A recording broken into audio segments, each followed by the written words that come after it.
Bonjour tout le monde, bienvenue dans cette deuxième vidéo où nous allons parler du pire de l'année 2018. Alors cette fois heureusement j'ai réussi à éviter pas mal de films qui puaient assez sérieusement, comme celui-ci, celui-là ou ça. Donc bref, mon flop de cette année est peut-être un peu faible, ce qui ne l'empêche pas d'être rempli de jolis petits étrons qu'on va passer en revue aujourd'hui. Alors c'est parti, numéro 9, le labyrinthe, le remède mortel.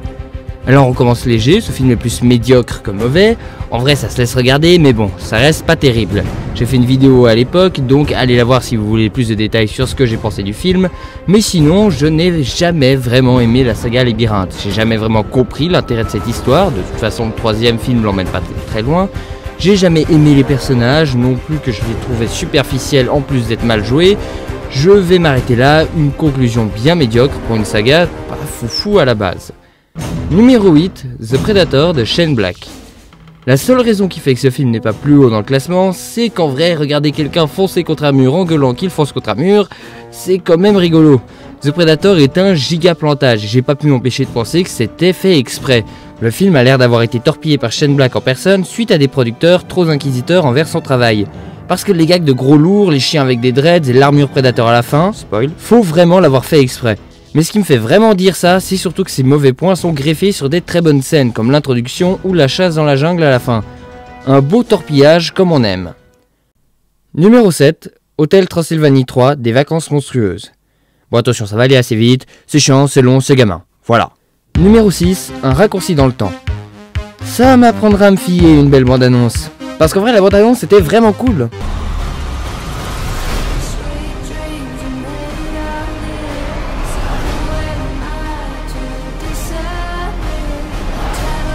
Vous serez mis à l'épreuve. Mais derrière ces belles images se cache un film incroyablement vide, rempli d'acteurs soit incompétents, soit je m'en foutistes, de belles promesses non tenues, une histoire qui ne démarre jamais, un dénouement mou du genou. Bref, ça avait l'air beau et cool, mais en vrai c'est pas incroyable du tout. Numéro 5, Venom. Oui, le film est drôle et divertissant, mais c'est ça le problème, ça n'a rien à foutre dans un film Venom.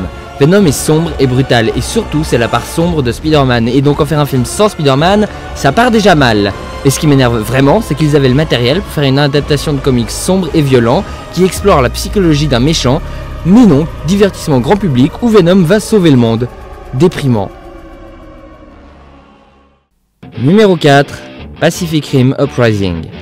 Ou comment rendre lisse et inintéressant un film qui était profondément lié à son réalisateur.